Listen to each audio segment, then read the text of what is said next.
दोस्तों, I welcome you all to Rahul Sharma education. दोस्तों, आप में से बहुतों के दिमाग में ये सवाल कभी ना कभी ज़रूर आया होगा कि भारत जितना बड़ा कंट्री, भारत जितना डाइवर्स कंट्री कैसे अपने सारे फंक्शंस को इतना स्मूथली रन करता है ना?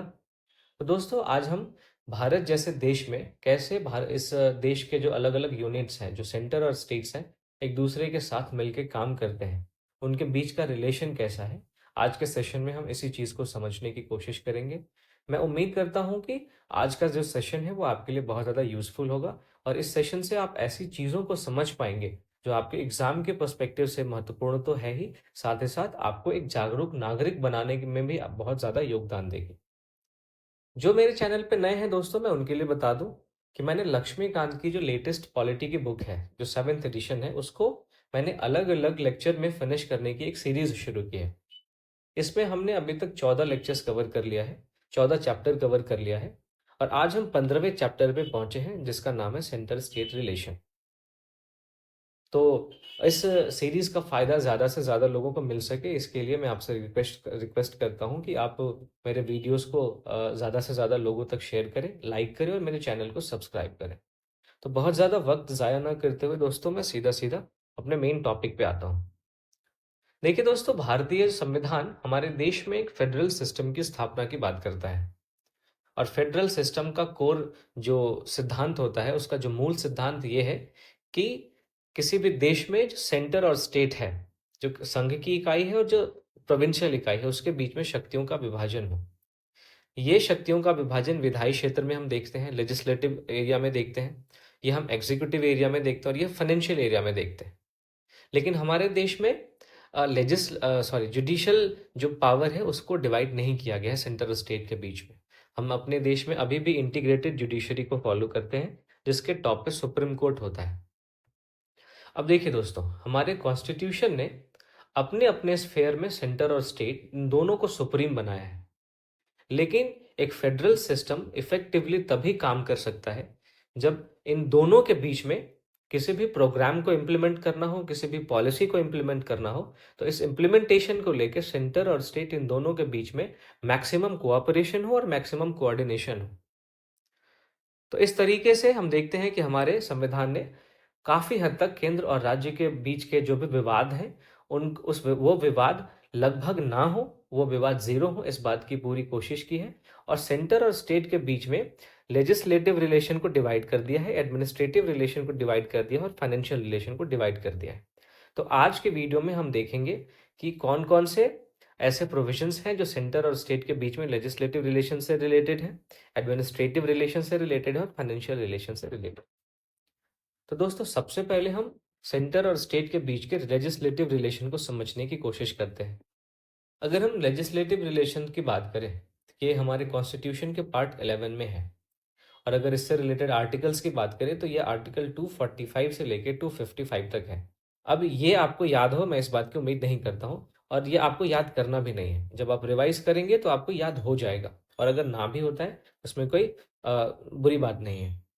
अब देखिए, ये जो लेजिस्लेटिव रिलेशन है, इस पूरे लेजिस्लेटिव रिलेशन बिटवीन सेंटर और स्टेट, इस टॉपिक को हम माफ कीजिएगा, हम छोटे छोटे सब हेडिंग्स में डिवाइड करके देखेंगे। इन्हीं सब हेडिंग्स में जो पहला है वो है territorial extent of central and state legislation, यानी सेंटर किस लिमिट तक कानून बना सकता है, स्टेट किस एक्सटेंट तक कानून बना सकता है। तो देखिए, सबसे पहले अगर हम पार्लियामेंट की बात करें तो पार्लियामेंट हमारे पूरे देश के लिए, हमारे देश के किसी भी पार्ट के लिए कानून बना सकता है। वहीं स्टेट लेजिस्लेचर अपने स्टेट के लिए ही कानून बना सकता है, ये अपने स्टेट से बाहर के किसी एरिया के लिए कानून नहीं बना सकता।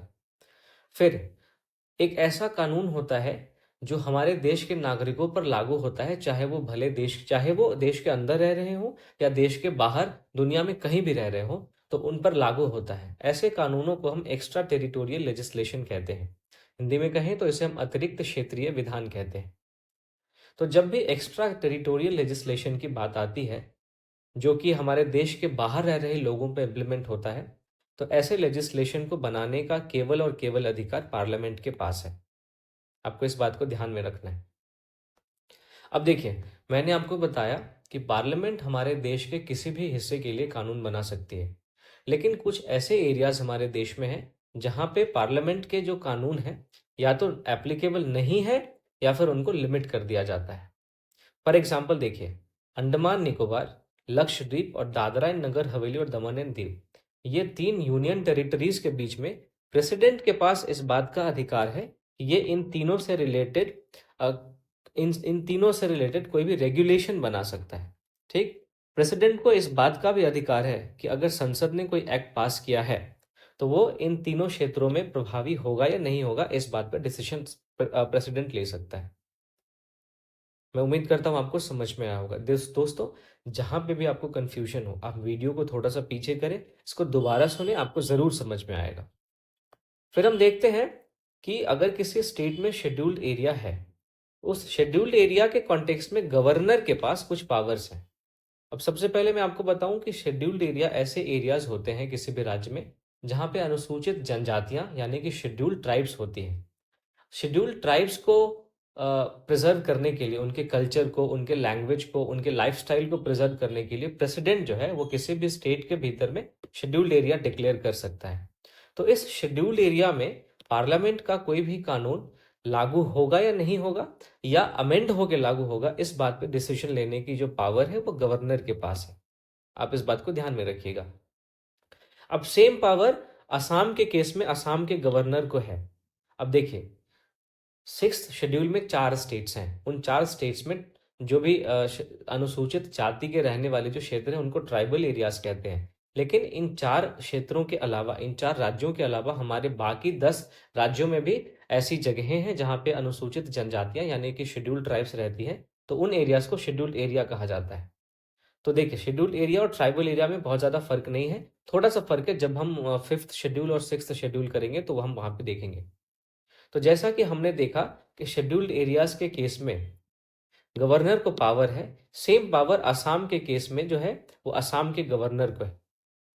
असम के गवर्नर को भी ये पावर है कि वो असम के अंदर कहीं पे भी अगर ट्राइबल एरिया है तो उस ट्राइबल एरिया के संबंध में ये डिसीजन ले सके कि वहां पे पार्लियामेंट का कोई भी लॉ इम्प्लीमेंट होगा या नहीं होगा, या होगा तो किस हद तक होगा। और फिर मेघालय, त्रिपुरा और मिजोरम, इन 3 राज्यों के लिए सेम पावर प्रेसिडेंट के पास है।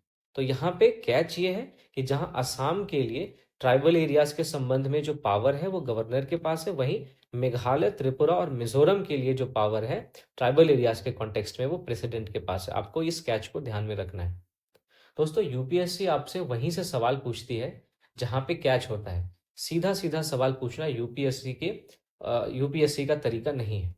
तो इसलिए जब भी आप तैयारी करें यूपीएससी के लिए तो आप जहाँ पे कैचेस हैं वहाँ पे बहुत ज़्यादा फोकस होके किसी भी चीज़ को पढ़ने की कोशिश करें। तो ये हमने देखा कि पार्लियामेंट और ये जो सेंट्रल लेजिस्लेचर है वो कहाँ कहाँ तक कानून बना सकती है। अब दूसरा सब हेडिंग है कि सेंट्रल गवर्नमेंट और स्टेट गवर्नमेंट, इन दोनों के बीच में जो लेजिस्लेटिव सब्जेक्ट्स हैं, यानी कि सेंट्रल गवर्नमेंट और स्टेट गवर्नमेंट किन किन विषय पे कानून बना सकती है, इसकी बात अगर हम करें तो हमारे संविधान में 3 लिस्ट बना दिया गया है। मैंने आपको पहले भी बता चुका हूं कि हमारे संविधान में जो भी कॉन्स्टिट्यूशन मेकर्स थे उन्होंने 7th शेड्यूल में 3 लिस्ट को इंक्लूड कर दिया है। तो इन्हीं 3 लिस्ट पे अलग अलग को कानून बनाने का अधिकार है। अगर हम यूनियन लिस्ट की बात करें तो यूनियन लिस्ट पे जो पार्लियामेंट है वो कानून बना सकती है। स्टेट लिस्ट पे स्टेट लेजिस्लेचर कानून बना सकता है नॉर्मल सर्कमस्टांसेस में। अब नॉर्मल सर्कमस्टांसेस का मतलब ये है कि अगर कोई एक्सेप्शनल सर्कमस्टांस हो, जैसे कि नेशनल इमरजेंसी हो गया, कॉन्स्टिट्यूशनल इमरजेंसी या प्रेसिडेंट रूल लग गया किसी भी स्टेट में, तो ऐसे स्थिति में पार्लियामेंट जो है वो स्टेट लिस्ट के विषय पे कानून बना सकती है। तो इसलिए यहाँ पे नॉर्मल सर्कमस्टांसेस लिखा हुआ है कि नॉर्मल सर्कमस्टांसेस में स्टेट लिस्ट पे कानून बनाने का अधिकार स्टेट लेजिस्लेचर के पास है। फिर हम देखते हैं कि कॉन्करेंट लिस्ट के रिस्पेक्ट में पार्लियामेंट और स्टेट लेजिस्लेचर दोनों ही कानून बना सकते हैं। ठीक है, आपको इस बात को ध्यान में रखना है। अब देखिए हमारे देश में 2016 में जीएसटी इम्प्लीमेंट किया गया। तो ये 101वें संविधान संशोधन अधिनियम के माध्यम से किया गया था। तो इस अमेंडमेंट में इस बात का प्रोविजन रखा गया कि हमारे देश के अंदर अगर कहीं पे भी गुड्स और सर्विसेज का ट्रेड हो रहा है, तो ऐसे ट्रेड पे टैक्स इम्पोज करने से संबंधित जो भी लेजिस्लेशन होगा, वो पूरे देश के लिए पार्लियामेंट बनाएगी। फिर कोई भी स्टेट लेजिस्लेचर अपने स्टेट के अंदर में गुड्स एंड सर्विसेज के ट्रेड पे जो टैक्स लगाने का लॉ है वो बना सकती है।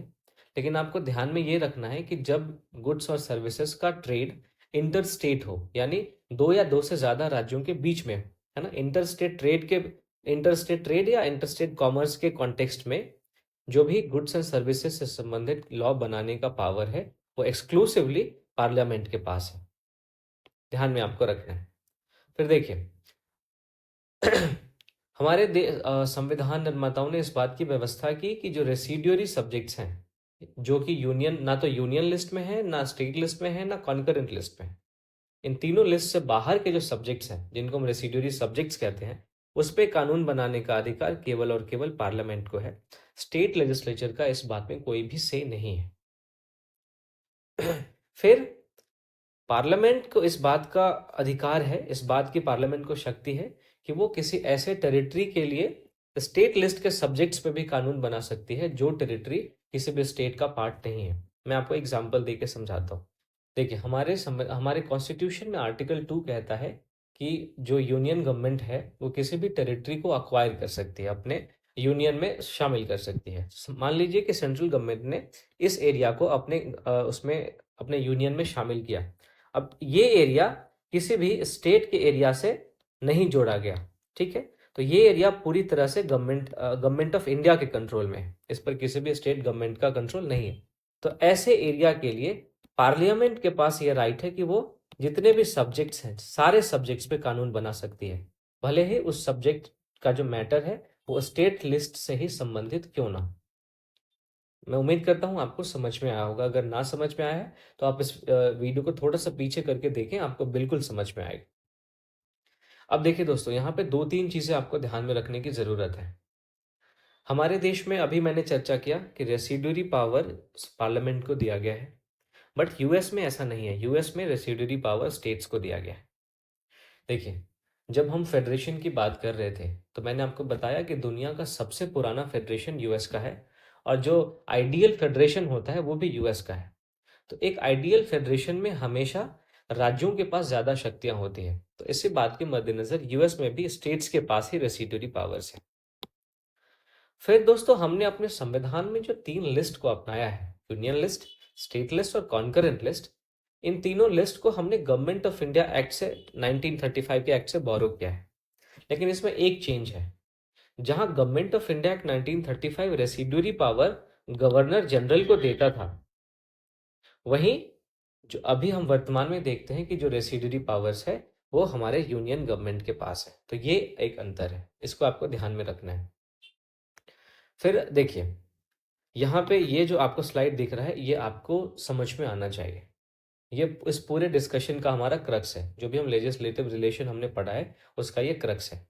दोस्तों, जब भी यूनियन लिस्ट में और स्टेट और कॉन्करेंट लिस्ट में कॉन्फ्लिक्ट होगा तो हम हमेशा यूनियन लिस्ट प्रभावी होगा।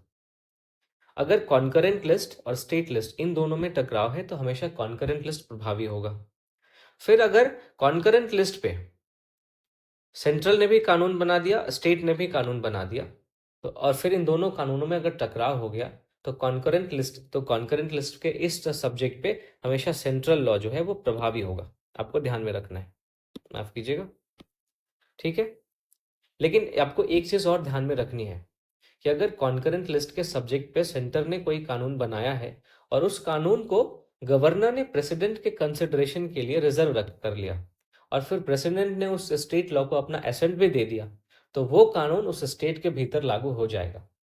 लेकिन यहाँ पे भी पार्लियामेंट के पास शक्ति है कि वो सेम मैटर पे कानून बना सके और उस लॉ को, जिसको कि स्टेट लेजिस्लेचर ने बनाया है, उस लॉ को वो ओवरराइड कर सके। आई होप कि आपको समझ में आया होगा।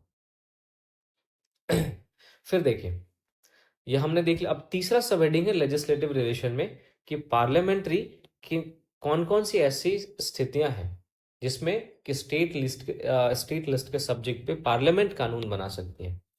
तो हमारे संविधान में ऐसी 5 स्थितियों की चर्चा है जिन सर्कमस्टेंसेस में पार्लियामेंट को इस बात का अधिकार है कि वो स्टेट लिस्ट के सब्जेक्ट्स पे भी कानून बनाए। सबसे पहला है कि जब राज्यसभा एक रेजोल्यूशन पास कर दे और ये रेजोल्यूशन नेशनल इंटरेस्ट में हो। देखिए, राज्यसभा के पास इस बात का अधिकार है कि वो 2/3 मेजोरिटी से एक रेजोल्यूशन पास करे जो नेशनल इंटरेस्ट में हो। तो ऐसी स्थिति में पार्लियामेंट उस स्टेट लिस्ट के सब्जेक्ट पे एक कानून बना सकता है। ठीक है, अब ये जो कानून होगा वो 1 साल तक के लिए फोर्स में रहेगा, लेकिन इसको 1-1 साल करके कितनी बार भी बढ़ाया जा सकता है। आई होप आपको समझ में आया होगा। फिर दूसरी स्थिति है कि नेशनल इमरजेंसी के दौरान भी पार्लियामेंट को इस बात का अधिकार मिल जाता है कि वो स्टेट लिस्ट के सब्जेक्ट पे लॉ को इनैक्ट कर सके। देखिए, आपको यहाँ पे बात ये ध्यान में रखनी है कि जब नेशनल इमरजेंसी लगा होता है तो उस सेम मैटर पे स्टेट लेजिस्लेचर के पास भी ये पावर है कि वो सेम मैटर पे कानून बना सके जिस मैटर पे पार्लियामेंट ने उस स्टेट के लिए कानून बनाया है। लेकिन जैसा कि मैंने आपको बताया कि जब भी कभी पार्लियामेंट्री लॉ और स्टेट लेजिस्लेचर के लॉ में कॉन्फ्लिक्ट होता है, हमेशा पार्लियामेंट्री लॉ प्रिवेल करता है। हमेशा जो केंद्र का कानून होता है वो राज्य के कानून के ऊपर प्रभावी होता है।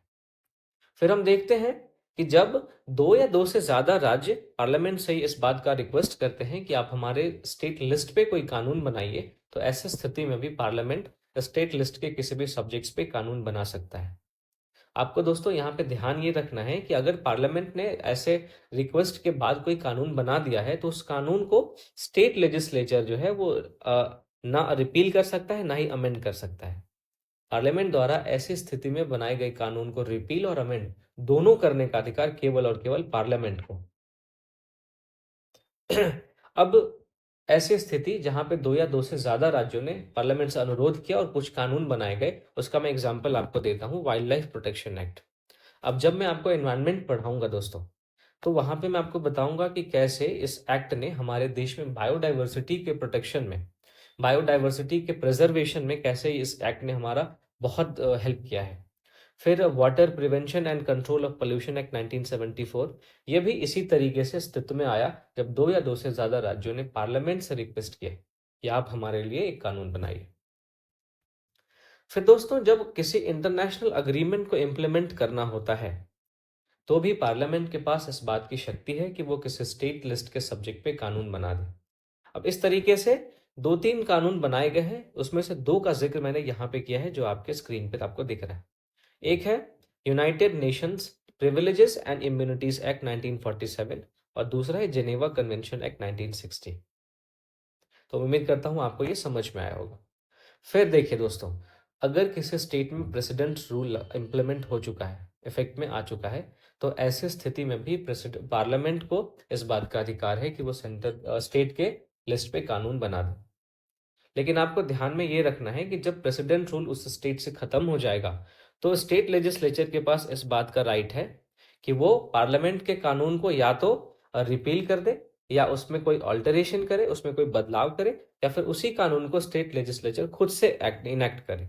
तो ये तीनों चीजों की शक्ति स्टेट लेजिस्लेचर के पास होती है आफ्टर प्रेसिडेंट रूल के खत्म होने के।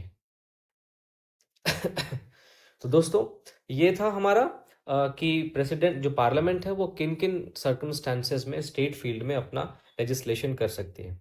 फिर हम देखते हैं कि जो स्टेट लेजिस्लेशन सॉरी स्टेट का जो लेजिस्लेटिव पावर है उस पर सेंट्रल कैसे कंट्रोल करता है, हम इसको देखते हैं। तो देखिए, सबसे पहली चीज तो ये है कि गवर्नर जो है ये किसी भी स्टेट में कॉन्स्टिट्यूशनल हेड होता है। तो गवर्नर के पास इस बात की शक्ति होती है कि वो स्टेट के किसी भी बिल को प्रेसिडेंट के कंसिडरेशन के लिए रिजर्व कर ले। ठीक है, फिर देखिए, अगर स्टेट का कोई भी बिल किसी उस राज्य के भीतर ट्रेड या कॉमर्स पे कोई रेस्ट्रिक्शन लगाता हो तो ऐसे कानून को प्रेसिडेंट के प्रीवियस सैंक्शन के बाद ही पेश किया जा सकता है स्टेट लेजिस्लेचर में। ऐसा आर्टिकल 304 कहता है। उम्मीद करता हूं आपको समझ में आया होगा।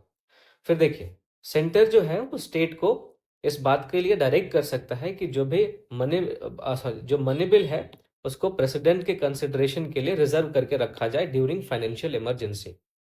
मतलब यह है कि अगर देश में वित्तीय आपात की स्थिति है, फाइनेंशियल इमरजेंसी का सिचुएशन अगर हमारे देश में डेवलप हो गया है, तो ऐसी स्थिति में जो सेंटर है वो स्टेट को इस बात का डायरेक्शन दे सकती है कि आप जो भी मनी बिल अपने स्टेट लेजिस्लेचर में पेश करने वाले हैं, उसको पहले आप प्रेसिडेंट से प्रीवियस उसका कंसेंट लीजिए, तभी आप अपने स्टेट लेजिस्लेचर में पेश कर पाएंगे।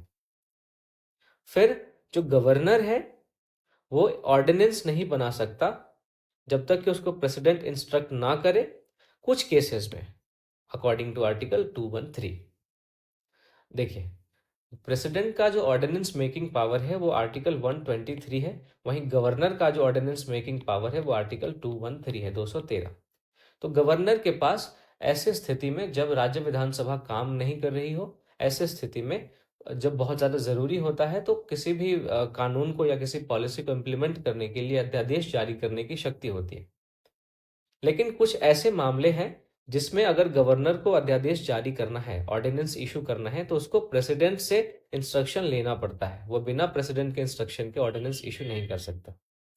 तो ये 4 सब हेडिंग्स थे, जिन सब हेडिंग्स के अंदर हमने सेंटर और स्टेट के बीच के लेजिस्लेटिव रिलेशंस को समझा।